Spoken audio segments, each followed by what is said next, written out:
West Bank में तो आप गवाह हैं, आप ही मेरे गवाह हैं, खुदा का वास्ता है आपको। बताइए कितने टाइम से मैं कह रहा हूं, साल भर गुजर चुका है कि वेस्ट बैंक जा रहा है, वेस्ट बैंक पर कब्जा हो रहा है, वेस्ट बैंक का बुरा हाल है, अरब खामोश है, मुसलमान खामोश है, वेस्ट बैंक गया, वेस्ट बैंक में बिल्डोजर, वेस्ट बैंक में ये, वेस्ट बैंक में वो,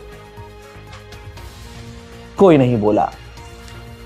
आज वेस्ट बैंक के लोग, फिलिस्तीनी लोग मजबूर हैं और अपने अपने घरों को छोड़ रहे हैं। पाकिस्तान के डिफेंस मिनिस्टर ने कहा है कि इंसानियत का सबसे गंदा और सबसे बड़ा क्रिमिनल नेतन्याहू है और मैंने तुर्की और अमेरिका से कहा है कि नेतन्याहू को गिरफ्तार कर लो। हजरत ओआईसी ने, इस मरे हुए संगठन ने और अलग से 22 मुस्लिम देशों ने इजराइल की निंदा की है, जो इजराइल का विदेश मंत्री सोमालिया लैंड पहुंचा था। निंदा भी अगर हराम के पिल्ले पूरे एक हफ्ते के बाद कर रहे हैं तो कद्दू के ये इस्लामिक ग्रुप हैं, कद्दू का ये ओआईसी है। ओआईसी तो भाई साहब क्या कहूं मैं, अय्याश और आवारा लोगों का ग्रुप है। मैं ओआईसी के बारे में बता चुका हूं आपको, अरब लीग के बारे में बता चुका हूं। ये तमाम एक जगह इकट्ठा होते हैं, 7 स्टार लाइफ जीते हैं, है ना, वैसे भी उनकी 7 स्टार लाइफ होती है भाई, लग्जरी लाइफ। या आते हैं एक जगह इकट्ठा होते हैं, अपनी बकचोदी करते हैं, फोटो तो खिंचाते हैं, जॉइंट स्टेटमेंट देते हैं, मुर्गा उर्गा पेलते हैं, खूब एकदम खा पी के फिर बढ़िया दावत करके और नाच गा के, और आगे की कहानी अल्लाह जाने क्या करते हैं बिस्तर पे जाके किसके साथ, और उसके बाद ये अपने घर निकल जाते हैं। ये है अरब संगठन, ये है ओआईसी। इनके यहाँ यही होता है, हद से ये निंदा कर सकते हैं और इसके अलावा कुछ नहीं करते।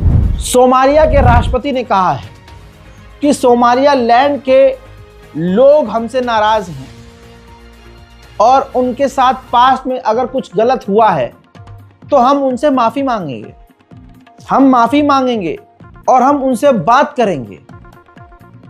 यानी आप समझ रहे हैं, पहले बयान सुनिए। waxaan mar kale caddaynayaa in jamhuuriyadda federaalka Soomaaliya ay tahay dal xor ah, mid ah, dhulkiisa aan lagu kala goyn karin warqad ay Israa'iil qortay ama saxiixay Netanyahu। यानी सोमालिया इतना मजबूर हो गया है कि वो कह रहा है कि इनके साथ अगर पास्ट में कुछ बुरा हुआ है जिसकी वजह से ये हमसे अलग हो गए हैं तो हम माफ़ी मांगने को तैयार हैं।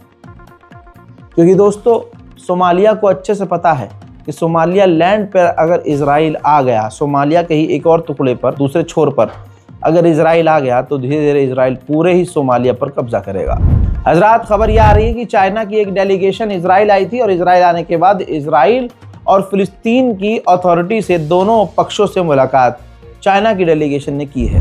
रजब तैयब एर्दोगान ने अपने बयान में कहा कि हमने कई बार नेतन्याहू से कहा, इजराइल से कहा कि गाजा के अंदर ह्यूमैनिटेरियन मदद हमें भेजने दो, कंटेनर जाने दो, मदद के तमाम साजो सामान जाने दो, लेकिन नेतन्याहू फिरौन, जी हाँ नेतन्याहू फिरौन गाजा के अंदर मदद जाने नहीं दे रहा है। वो उन तमाम ह्यूमैनिटेरियन एड में इंटरेस्टेड नहीं है। Konteyner gönderelim diyoruz. Birleşmiş Milletleri devreye sokuyoruz. Batı'yı devreye sokuyoruz. Netanyahu denilen firavun zaten bu işlere asla ilgi duymaz ve bunu kabul etmiyor. वहीं हमास ने किया है बड़ा ऐलान। हमास ने कहा है कि गाजा की हम इंडिपेंडेंट बॉडी, जो गाजा को आज़ादी से चलाएगी ना जो भी सरकार, हम हथियार सिर्फ उनके हाथ में देंगे, वरना हम हथियार नहीं डालेंगे। अब सोमालिया के राष्ट्रपति ने इतनी बड़ी बात कही कि हम हाथ जोड़ लेंगे, भीख मांग लेंगे, माफ़ी मांग लेंगे, ये वो। क्यों? क्योंकि खबर आ रही है कि सोमालिया लैंड के ऑफिशियल जो गैर कानूनी, इंटरनेशनल लॉ के हिसाब से गैर कानूनी ऑफिशियल हैं, वो पहुंचे हुए हैं इजराइल। कहा जा रहा है कि सोमालियालैंड बहुत जल्दी, आजकल में ही इजराइल के साथ अब्राहम अकॉर्ड की डील कर लेगा। UNRWA का दफ्तर इजराइल ने गाजा फिलिस्तीन में बंद कर दिया है। इसके बाद UNRWA अपना दफ्तर तुर्की के अंदर शिफ्ट कर रहा है। हजरात, सन 2025-25 के अंदर, एक साल के अंदर सोचिए 70,000, रिपोर्ट आपकी स्क्रीन पर लगा रहा हूं, 70,000 ज़ियोनिस्ट जो यहूदी हैं वो इजराइल छोड़कर गए। 70,000, और उन 70,000 में से सिर्फ 19,000 लौटे हैं। यानी इजराइल भले ही फिलिस्तीनियों की जमीन कब्जा रहा है और अपनी इमेज सुधारने की कोशिश कर रहा है, लेकिन दूसरे देशों से यहूदी आने के बजाय इनके देश के, इजराइल के खुद यहूदी हमेशा के लिए खुद भाग रहे हैं देश छोड़कर। STC ग्रुप आपको याद होगा, ये वो STC ग्रुप है जिसने यमन के अंदर UAE की मदद से उनके हथियारों से घुसपैठ की और यमन का माहौल ख़राब किया और यमन पर कब्जा करने की कोशिश की। सऊदी अरब ने खूब पीटा, अंदर घुसकर फाइटर जेट से बम बरसाए, हेलीकॉप्टर से और ड्रोन से बम बरसाए, जिसके बाद UAE की ऐसी चादर फटी कि वो वहाँ से उल्टे पैर भागे। जब UAE पीछे हटा तो STC को हथियार देने वाला कोई ना मिला और STC पूरी तरह से घुटने पर आ गया। फिर इसके बाद सऊदी अरब का खौफ इतना कि STC के ऑफिशियल ने, अधिकारी ने खुद ऐलान किया कि हम डिसॉल्व हो रहे हैं, इस संगठन को ख़त्म कर रहे हैं और पीछे हट रहे हैं। हजरात, भारत में जो एक समाज है, समुदाय है खास बहुसंख्यक, वो मुसलमानों को जैसे फंसाता है, वही आइडिया एक ब्रिटेन के इजरायली समर्थक वकील ने अपनाया। हजरात, रिपोर्ट आपकी स्क्रीन पर है, पूरी रिपोर्ट आप पढ़ सकते हैं, लेकिन आसान भाषा में मैं बता रहा हूं। बरतानिया में ये वकील है, इजराइल का जो है समर्थक है, इसने यहूदियों के खिलाफ अपने घर के बाहर पेंटिंग बनाई, यहूदियों के खिलाफ नारेबाजी और कुछ साइन बनाए, और इसने केस कर दिया, खुद ही वकील है ना, और फिलिस्तीन ऑर्गेनाइजेशंस को और फिलिस्तीनी समर्थकों को फंसाने की कोशिश करी ब्रिटेन में। जब इन्वेस्टिगेशन हुई, जांच पड़ताल हुई, कुछ साक्ष्य सामने आए तो साबित हुआ और इसने खुद कबूल किया कि फिलिस्तीनियों को और फिलिस्तीनी NGOs को फंसाने के लिए मैंने ही अपने हाथों से घर के बाहर इजराइल के खिलाफ ये पेंटिंग और ग्रेफिटी बनाई थी। वहीं वेस्ट बैंक में एक शादी चल रही थी फिलिस्तीनी परिवार की, तो उस बैंकेट हॉल में, उस मैरिज हॉल में इजराइल की फौज घुस गई। बच्चे हैं वहाँ, छोटे छोटे बच्चे हैं, वहाँ टीयर गैस दागने लगी, जबरदस्ती, दंगा, आतंक इसे कहते हैं। दोस्तों, इजराइल के लोग किसी भी देश में जाएं, उस देश के लिए सबसे बड़ा खतरा होते हैं। ये आज मैं साबित करके मानूंगा। आपकी स्क्रीन पर एक इजराइल का टूरिस्ट है जो अर्जेंटीना के जंगलों में आग लगाता हुआ नजर आया है। यह सबसे बड़ा सबूत है दोस्तों। अच्छा, दो तस्वीर है हजरात, इसके हाथ से लगाई हुई जंगल की आग आप देख सकते हैं दूसरे फ्रेम में कितनी ज्यादा फैल चुकी है। हजरात, ये जंगल में आग लगाता हुआ नजर आया है और अब ये खबर फैल गई है। अब जरा वहां के वेस्टर्न मीडिया को देखिए, जंगल दिखा रहे हैं किस तरह से उस इजरायली ने जो आग लगाई पूरे जंगल, और अभी भी जब आप वीडियो देख रहे हैं जंगल की आग फैलती जा रही है। रिपोर्ट्स के अनुसार ये जो इजरायली टूरिस्ट है इसके पास बम भी मिले हैं, ग्रेनेड मिले हैं। तो देखिए, इजराइल का एक नागरिक किसी भी देश में जाकर उस देश को कितने बड़े खतरे में डाल सकता है, लाइव एग्जांपल है। आदत से मजबूर, रोज का उसका पैटर्न, इजराइल का लेबनान पर उसने फिर से बड़े हमले किए हैं।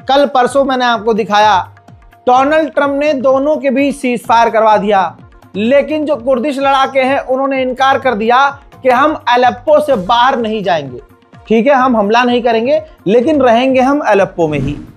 एक अरब का चैनल है, सीरिया में रिपोर्टिंग कर रहा था। जोलानी ने एंटी टैंक रॉकेट दागा मिसाइल, और वो आकर उस जो बंदा पत्रकारिता कर रहा था लाइव अरब चैनल पर, भाई सीधा उसके आकर पास गिरा। अच्छी खबर यह है कि वो जिंदा और सही सलामत है। यूरोपीय यूनियन की जो चीफ हैं और पूरी डेलीगेशन वो जोलानी से मिलने सीरिया पहुंची और कई तरह की डील कर ली गई है। वहीं फ्रांस के राष्ट्रपति इमैनुअल मैक्रोन से फोन पर सीरिया के राष्ट्रपति जोलानी ने फोन पर बात की है और तमाम हालात से दो चार किया है। हज़रात, वहीं सीरिया के अंदर माउंट हेरमोन के इलाके में सबसे ऊंचाई वाली जगह पे जहां मौजूद है फौज इजराइल की, तो इजराइल ने वो तस्वीर जारी की है। तो आप सोच सकते हैं कि जोलानी की क्या ही औकात है।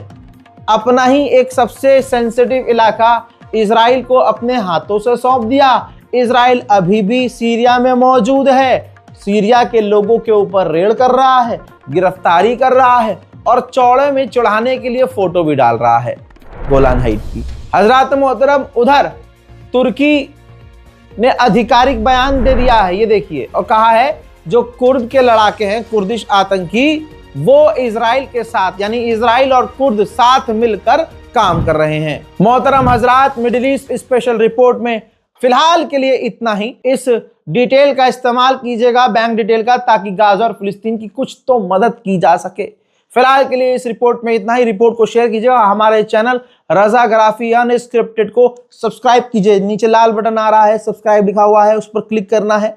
क्लिक करने के बाद वो नोटिफिकेशन ऑन करने के लिए बोलेगा, ऑल पर क्लिक करना है। इससे क्या होगा कि जैसे ही मैं कोई अपडेट दूंगा तुरंत आपके मोबाइल के ही स्क्रीन पर नोटिफिकेशन आ जाएगी और सबसे पहले आपको रिपोर्ट मिल जाएगी। ऐसा नहीं होगा कि अगर अभी मिसाइल गिरी है तो 6 घंटे के बाद आपको पता चल रहा है, नहीं। और अगर आप नोटिफिकेशन ऑन नहीं कर सकते तो हमारे चैनल को रिफ्रेश करते रहा करिए। तमाम अपडेट हम लगातार बार बार दे रहे हैं। फिलहाल के इस रिपोर्ट में इतना ही। वस्सलाम।